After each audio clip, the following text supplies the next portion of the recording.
Olá, seja bem-vindo, seja bem-vinda ao Palavra Encarnada. Esse é um programa diário da Obra Lumen, onde nós meditamos sobre o Evangelho do dia à luz do nosso carisma.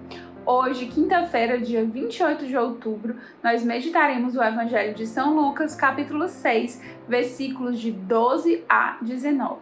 Mas antes de fazer a leitura do Evangelho, vamos então afirmar que nós estamos reunidos em nome do Pai, do Filho e do Espírito Santo e pedir ao bom Deus que permaneça conosco durante esses breves instantes, para que o nosso coração esteja verdadeiramente aberto e disponível para ouvir a palavra do Senhor e fazê-la encarnar-se, fazê-la tornar-se viva no nosso cotidiano, no nosso dia a dia, na nossa vida.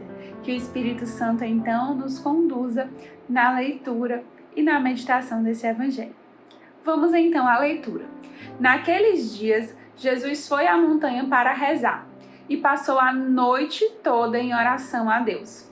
Ao amanhecer, chamou seus discípulos e escolheu 12 dentre eles, aos quais deu o nome de apóstolos: Simão, a quem impôs o nome de Pedro, e seu irmão André, Tiago e João, Filipe e Bartolomeu, Mateus e Tomé, Tiago, filho de Alfeu, e Simão, chamado Zelota, Judas, filho de Tiago, e Judas Iscariotes, aquele que se tornou traidor.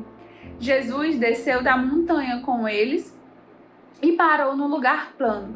Ali estavam muitos dos seus discípulos e grande multidão de gente de toda a Judéia e de Jerusalém, do litoral de Tiro e Sidônia.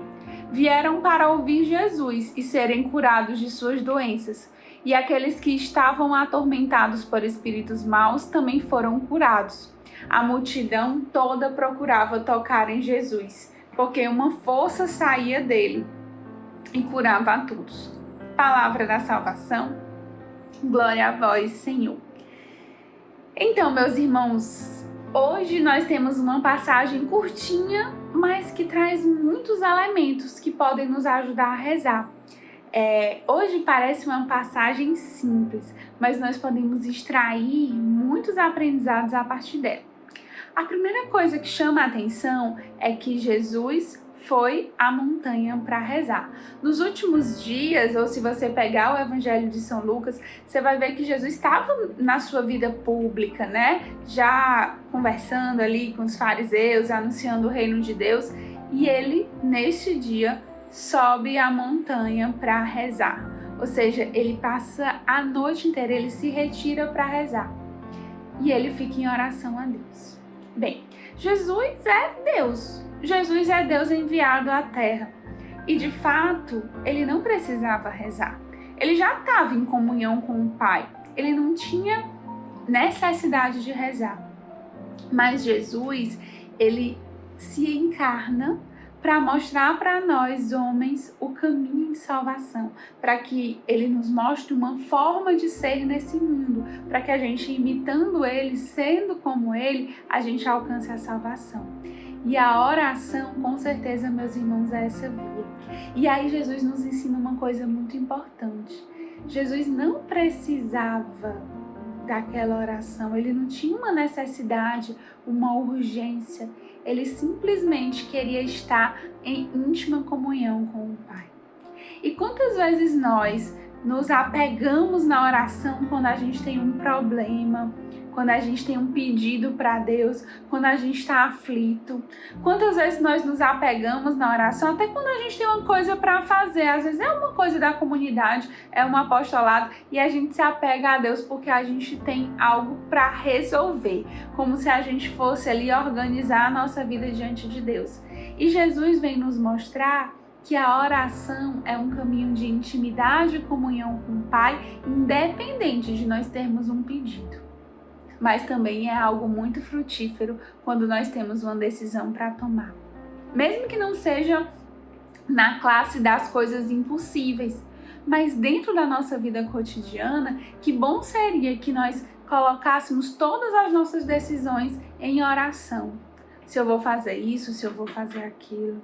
quando eu for conversar com alguém, uma conversa mais séria, que eu colocasse em oração e pedisse que a vontade de Deus se realizasse. Quando eu vou trabalhar, quando eu vou estar com a minha família, quando eu vou fazer uma pregação, quando eu vou evangelizar, que bom seria que nós, como Jesus, antecipadamente e sempre estivéssemos em oração, consagrando as coisas do nosso dia a dia. Esse pode ser, inclusive, um propósito para o nosso dia de hoje. E aí Jesus, depois que ele volta da oração, ele escolhe dentre os seus discípulos 12 apóstolos. Às vezes a gente confunde esses termos e até usa como sinônimos e tal, e você pode encontrar algumas pessoas falando assim. Mas discípulos são aqueles que seguem Jesus, aqueles que Jesus chamou para ouvi-lo, para aprender dele, para estar perto dele. E apóstolos são aqueles que Jesus, dentre os que estavam ali ouvindo ele, Jesus chamou e enviou numa missão. Então, apóstolo é aquele que, além de seguir Jesus, ele é enviado. É como se ele fosse escolhido. Ele é escolhido por Jesus para uma missão. Ou seja, Jesus quer evangelizar e escolhe os seus apóstolos que vão ali também nos lugares onde ele não pode estar, que vão compartilhar da sua missão. E que graça a esses 12 homens terem recebido essa missão. Jesus vai rezar antes de fazer essa escolha. E dentre esses escolhidos, se vocês forem aprofundar na vida desses homens, Pedro, André, Tiago, João, Filipe, Bartolomeu, os Judas, o Simão, né, o Tiago, eles tinham personalidades distintas, eles tinham defeitos e qualidades, inclusive teve o Judas Iscariotes que foi o traidor, mas Jesus escolheu eles, nome por nome, um a um. E assim também Jesus faz com a gente, meus irmãos. Jesus nos escolhe para as missões. Independente da nossa personalidade, dos nossos desafios, eu tenho certeza absoluta que o Senhor te escolhe para uma missão hoje, nesse tempo. E imagina que graça, assim como Jesus rezou, esteve em oração ao Pai por esses apóstolos, ele também esteve em oração ao Pai. Imagina Jesus rezando, né, lá e ele pensando em Filipe, Bartolomeu, Tiago. Agora imagina o Senhor nesses últimos tempos rezando por você, passando lá a sua imagem, a sua personalidade, o tanto que ele te conhece, tudo na cabeça de Jesus e ele dizendo: esse meu filho, essa pessoa é assim, mas eu quero que ele seja um evangelizador. Eu quero que ele seja um missionário, eu quero que ele seja comunidade vida, eu quero que ele seja comunidade aliança. Eu quero que essa pessoa constitua uma família santa. Eu quero que essa pessoa seja testemunha no seu trabalho. Eu quero que essa pessoa gaste sua vida pelo ser feliz. Eu quero que essa pessoa gaste a sua vida pela evangelização dos jovens, pela evangelização das famílias, pela comunhão eclesial. Vejam que graça! Quando o Senhor nos envia, Ele não simplesmente precisa de algo e coloca o nosso nome numa lista qualquer. Ele reza por nós, pensa por nós e nos torna apóstolos, aqueles que são enviados. Por isso que toda missão é preciosa, seja ela pequena, seja ela grande. Seja uma missão dentro da comunidade, seja uma missão dentro da nossa vida cotidiana, da nossa humanidade. Acolha, meu irmão, com alegria a missão que o Senhor te coloca. Pode ser fazer a comida, lavar o banheiro, capinar o jardim. Pode ser simplesmente assim, cuidar da sua família, cuidar de um idoso, cuidar de um irmão mais dependente. Pode ser assumir a sua vocação. E uma coisa bastante interessante é que muitos de nós podemos cair na tentação de achar que porque nós somos discípulos, ouvimos Jesus, e porque muitos de nós já somos apóstolos, aqueles a quem ele chama para uma missão, a gente já conseguiu a salvação. Então parece que a gente já é bom e já é santo, simplesmente porque a gente foi escolhido.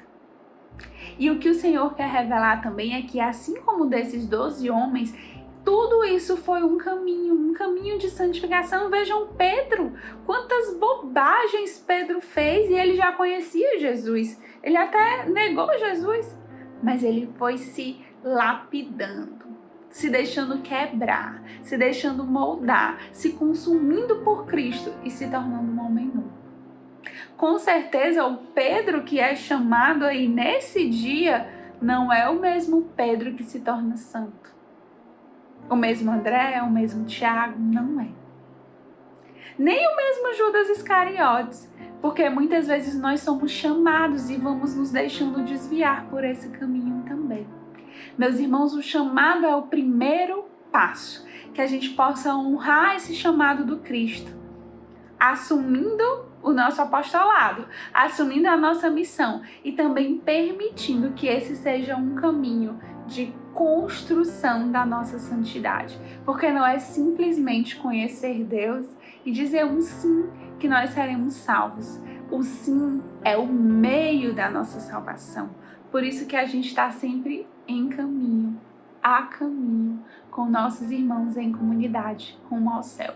Que o Senhor nos abençoe, então, a sermos fiéis nessa missão como bons apóstolos. Amém.